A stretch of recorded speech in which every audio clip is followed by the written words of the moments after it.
Hey, how's it going? I'm going to show you my signs. Oh, I guess it's kind of dark, but you can see it, I think. Oh, that was a nice view up into my brain. Sorry about that. So, anyway, I have a card, literally a card, and I didn't pull out any more. I don't know, I guess because this is spontaneous. I just decided to do it now because, again, just like the last one, I feel like I'm going to fall asleep. So I wanted to do it now before it's Tuesday because I'm trying to have a schedule. I've had a lot of stuff on my mind, but there's been a lot of stuff coming in, and I just can't, sort it all, I don't know. What the? Garlic paper. Yay. Anyway, I'm still a little sickly. Oh, okay, so that is what I wanted to talk about a little bit. So, there's a guy named Lee Carroll, and he channels and a voice from the angelic realm, and it's not an individual. It's like it's like 7 of 9.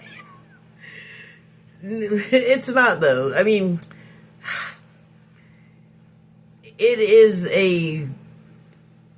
maybe it's more like the Borg Queen speaking for the whole Borg collective. Yeah, there we go.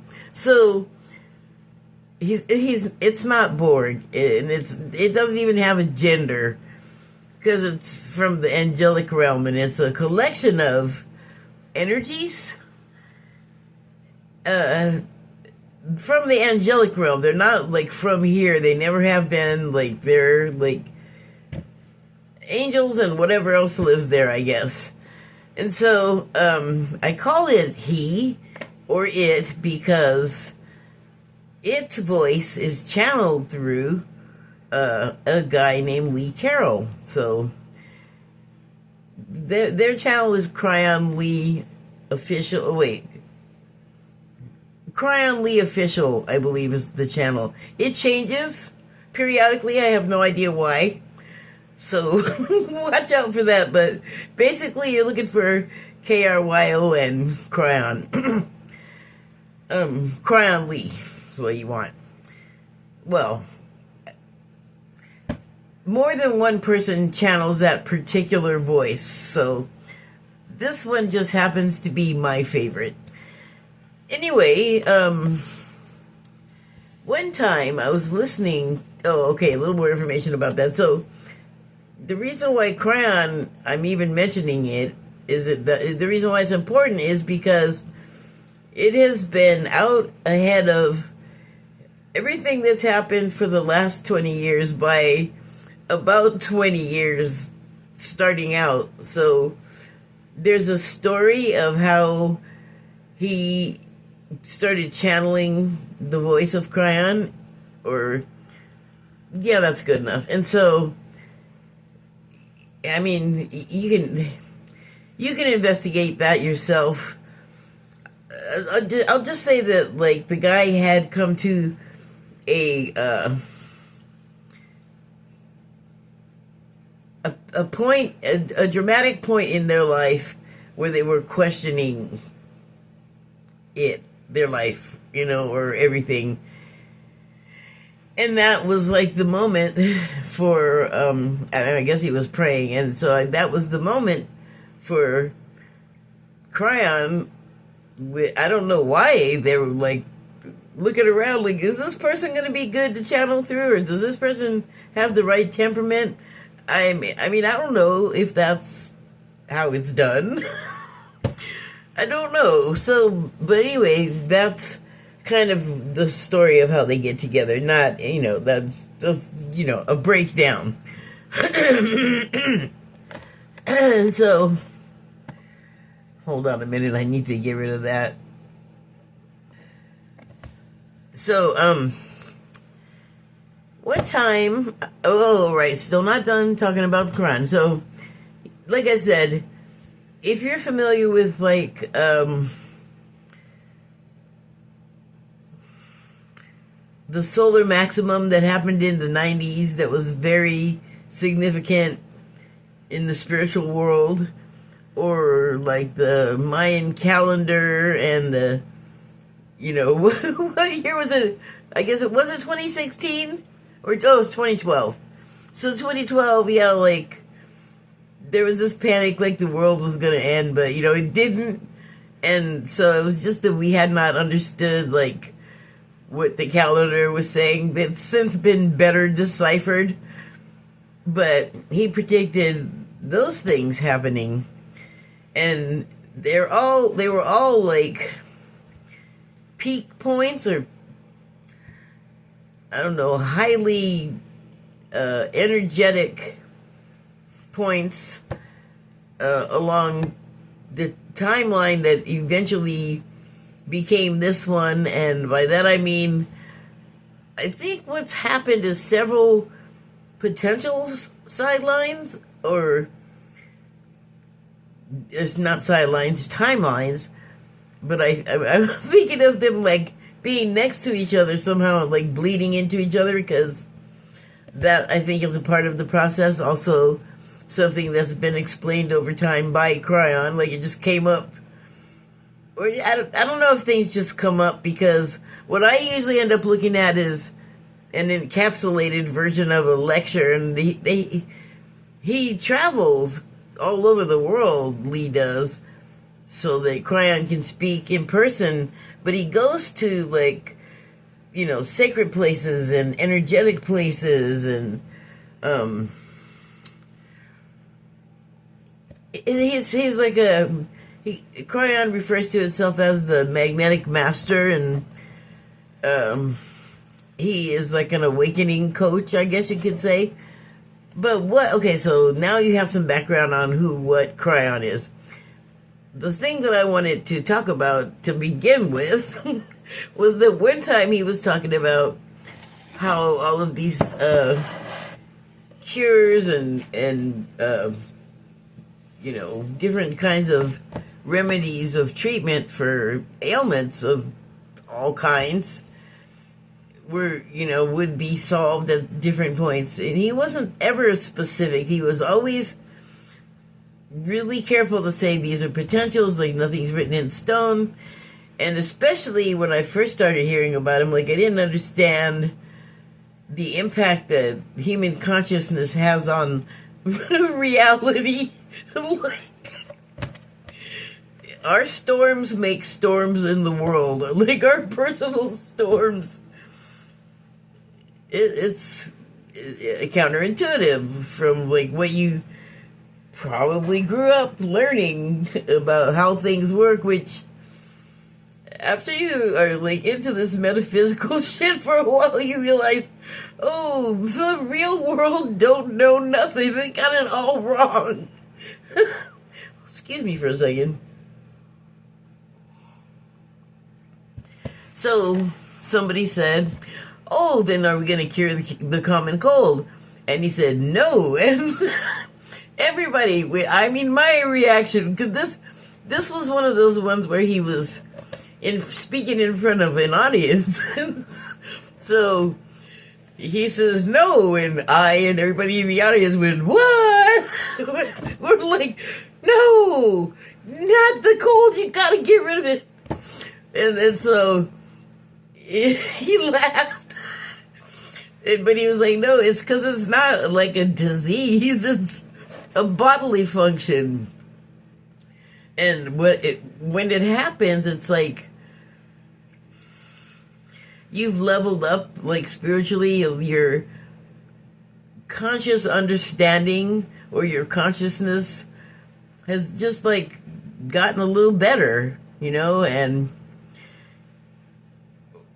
I guess when that happens, it like triggers all these physical changes in your body, and that manifests as the common cold. Like maybe all the snot and whatever that you're expelling is expelling other stuff that your body has no use for anymore, because the change might or might not feel huge and significant, and yet still be huge and significant. And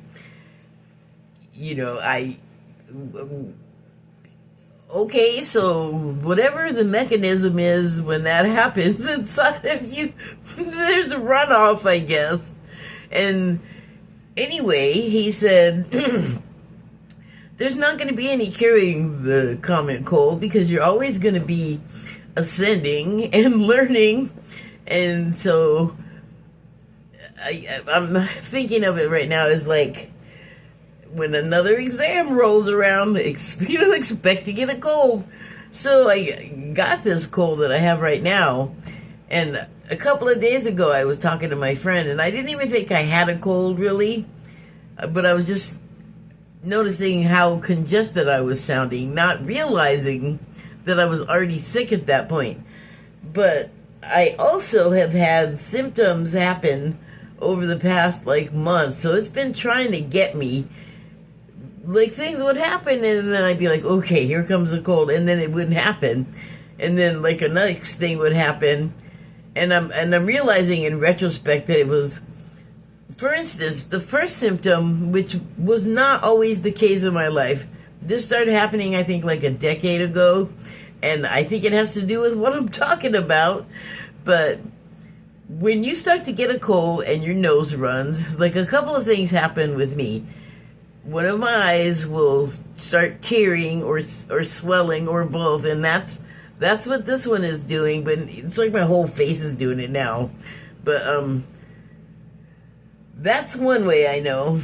And then your nose will start to have a little trickle, and normally it's not. But a decade ago, it just started to be just like water was falling out, and it would just start happening suddenly, where I'd feel it and it'd be running down really fast, and I'd be like, oh my god, now I know what this is. Getting on my shirt, so I'd have to lean over and run to the sink, or run or open the door to do it outside, because I'd just be over the carpet, just gush, like if you had the tap on, the low where you just have that silver stream. That's what would be coming out of my nose. And so that was just strange. and then nothing happened. And a couple weeks later, then the thing with my eye started happening, and I was like, oh, okay, then for sure here it comes. But the reason why I'm having trouble telling what the heck's going on is because I'm also allergic to my cat, and it just makes me congested all the time. So I just didn't catch it. And then things progressed, and then the next symptom was with the kind of snot that you get. I'm sorry if I'm being gross. I just realized that some people don't like this kind of talk, but I'm trying not to be disgusting about it, and I'm using the shortest terminology I can.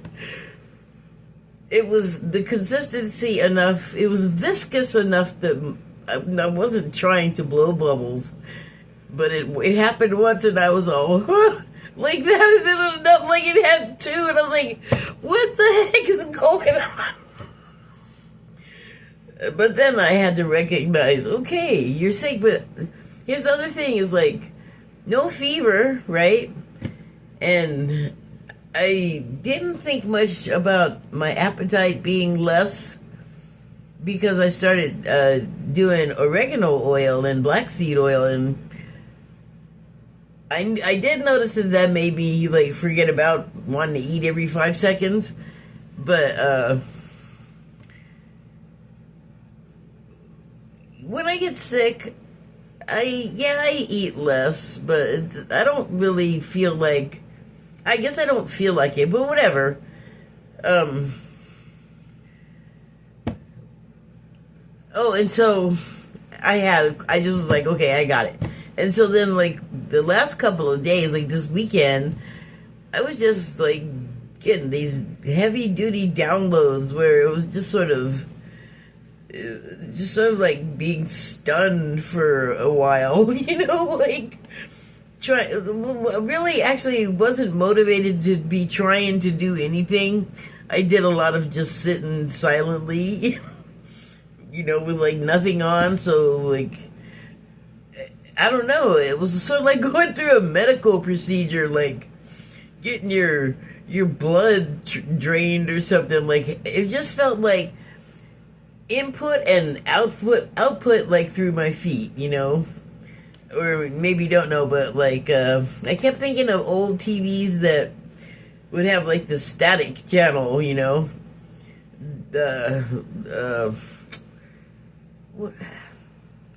there was a name for it. Well, it's white noise for sure, but it looked a certain way. It was like kind of grainy and black and white and kind of unpleasant, to me, because it had a sound that came with it too.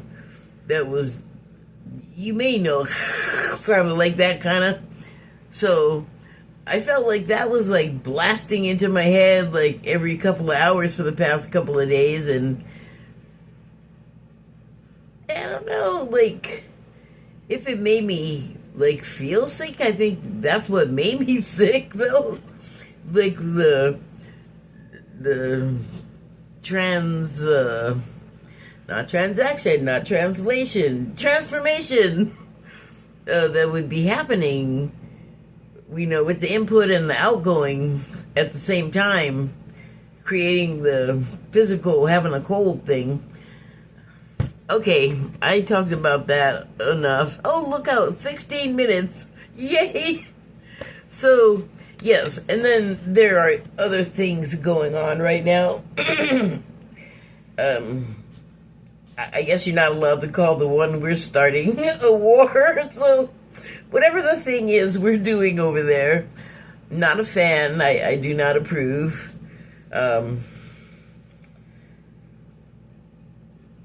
But what I think about it most is how it's making us all feel. And also, it occurs to me that this is such a critical choke point that it has reverberated outwards so quickly that it's just so clear that we're not going to get help with this, even though he's asking, after talking so much crap about all the other countries and NATO and just being himself. We are now a pariah. We have alienated people, and I have to say we have a system where we vote for the person or not, and I'm one of the or not people, but from outside here and from inside here, really, it doesn't really matter. I always say about these really terrible situations, if it wouldn't be happening if we weren't allowing it to happen. Like, if we cared enough, it would not be happening. So it may not be a matter of caring enough, like that is like reductionist, but now that you know that, and I'm concerned about it. I don't know. For a while, I was like in this sort of school of like, don't have concern, don't feel blah blah blah. That's ridiculous. And if you start to not feel what you have to feel, I think it damages you. So I think what you need to do is feel the feel and then let the feel move on. Like, don't just make it your new personality, So, yeah. I just see, like, all of this trouble that's happening in the world in a lot of ways. Not all of the trouble, but a lot of trouble. In my opinion, by my assessment, is originating from decisions made here at the White House, and and a lot of not really anything happening in the other houses, which is criminal. I mean, scandalous. It's bad. Bad employees behavior. I'm saying, and actually, like the bad things wouldn't be happening unless for some reason people decided to allow it. People in those houses where I just said they don't seem to be doing much. That won't last forever because thankfully expiration dates.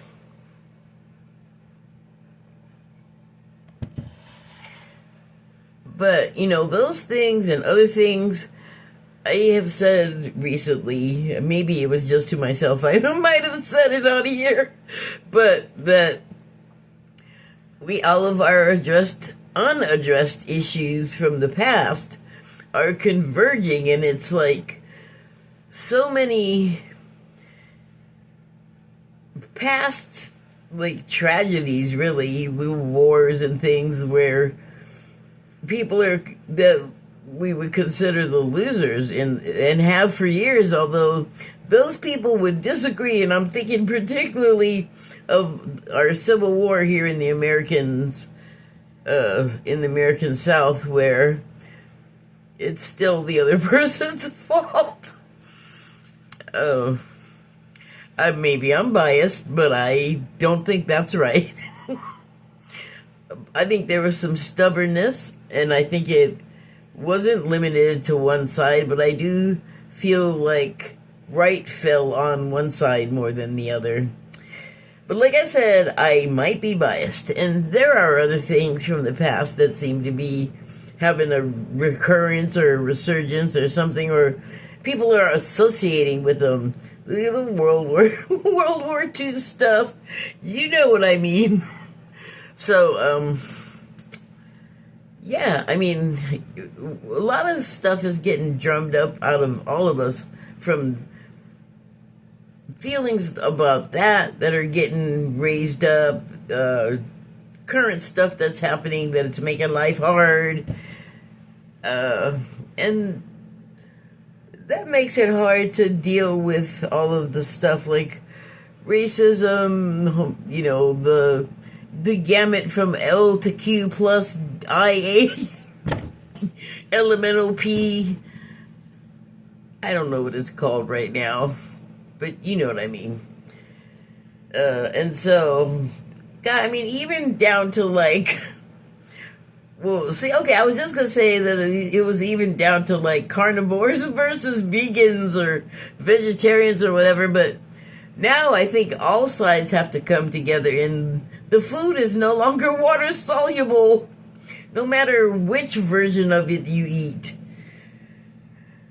Or, at least the volume of mass-produced stuff is, inedible. I don't eat much of what, you think I have so many beans? So, yeah, and I think, the weird food is putting us in a bad humor, and, you know what pisses me off? Can I just interrupt myself to say that there is a certain class of people in the world that look down on people that don't have as much financial flexibility, let's say. And so, and it's not just poor people, by the way. Mass-produced food that kind of everyone eats, if it's in, a restaurant, that stuff is mass-produced, and I have a particular item in mind, and it's the newest selection from the Arches restaurant. You must see the YouTube of the CEO doing this is a new product taste test, and it looks so distasteful to him that, yeah. Things you grew up eating, I think, are less likely to still be categorized as food these days. Okay, so, I mean, think about it. It makes me feel kind of strange knowing that, like, food is becoming more and more inedible. Like you still gotta eat. So I am teaching myself how to forage. So yeah, like it is maybe have some feels, have some thoughts, and there's lots of stuff like that, and it's hitting us all continuously, 24/7. And coincidentally, I came across a Richard Feynman, and now I don't know how to pronounce it. I think it's Feynman, I don't know. Feynman.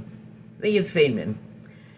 I came across a channel that covers his lectures, and the first one I saw was about how, I forget the title, but the content was, yes, you do too get aches when the weather changes, like when the rain is coming, and he fully scientifically explained why.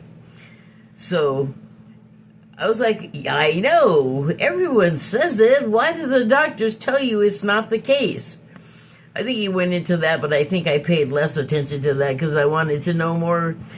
Anyway, but one thing he said stuck to me, and it really makes me think of the way the world is bombarding all of us now, right now. And it was about how all the time our bodies are being inundated from the outside and bombarded, and stuff is tossed at us, waves and things and gases and like all kinds of invisible stuff, gravity. And so from every direction our bodies are under pressure, and that's how I feel like we are emotionally right now. And things are changing really fast. Our bodies are changing, I think, in ways that we're not really, I don't even know if we're able to feel these things that are happening, because a lot of the stuff that's coming in from the outside is activating our genetic structure. So, I mean, I don't know what a symptom from that would look like. There are symptoms, though, of the type where you have some sort of concerning ailment or something, and you go into the doctor, and the doctor's like, hey, you seem like you're fine to me. Because it's not a regular symptom. It's not a symptom of something that a doctor is trained to recognize or even acknowledge as, you know how they are about like just dismissing what you're telling them is happening. If you have ascension symptoms and you're telling them you can go in there and have like a dang full-on disease that's 3 years from offing you if they don't catch it, and they can tell you, no, you're imagining it, which is, where in the doctor school, what class is that under? Or is that the title? You're just imagining it, A and B? Sorry. Don't want to get personal. But, yeah, so along with the pressures that Feynman was talking about, I feel like I'm saying that wrong. I have to find out, but not right now. Like I said, we have like the same thing happening emotionally, but I think you're getting it from the inside and the outside with that, because stuff comes in, you have your reactions or responses or whatever, and look, it's complicated in here. I can't explain it. Anyway, so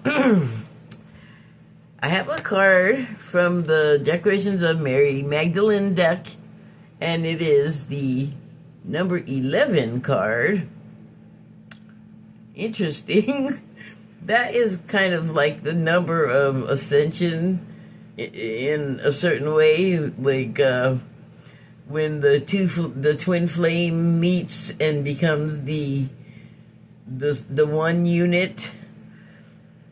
I know that's a terrible explanation for how complicated that is, but I'm just gonna go with it because I'm not talking about all that right now. So yeah, although I could be because she also talks about it a lot.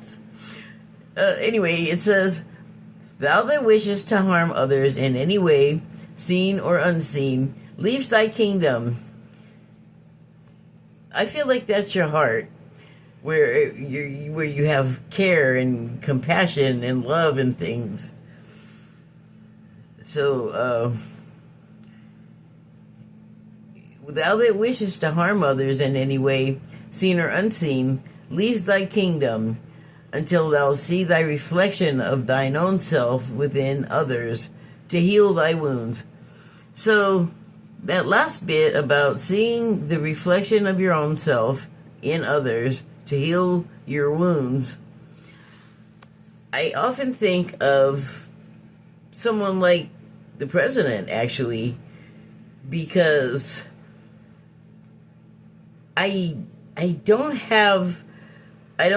think I have the feeling that most people seem to have. Like, I'm definitely frustrated with what he's doing, but I just can't help but see a wound. Like, I can't get mad at him. I mean, I can, but I can't hate him. I don't really want to hate anyone.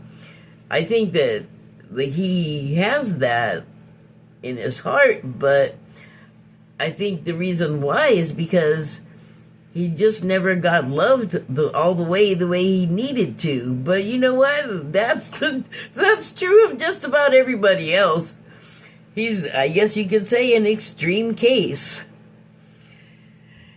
And I guess the reason why I could feel that way is because I see reflections of my own pain in the way that he acts sometimes. And the more I learn about him, even though it's completely different, it comes from kind of the same place. And he's got all perverted about it, and I didn't. Jeez. But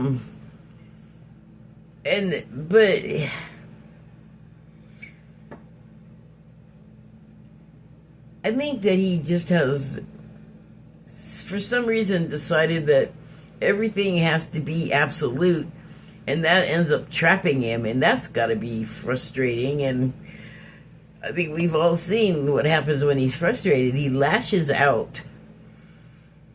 So I think that creates so many barriers between himself and his own heart that it's going to be real hard for him to see himself in other people, like to see their wounds and to have compassion for them. But life is hard, you know. Like,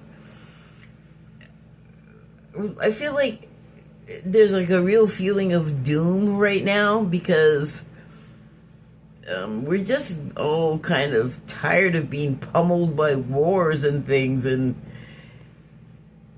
even just like the clashing of opinions is getting to be like too much, at least for me. Like, I'm so ready for that to be done. I'm like already so over it. You know, like, eventually we're gonna have to come together and compromise. I know it sounds really hard, but we're gonna have to do it, or else nothing's gonna work. Hello. So,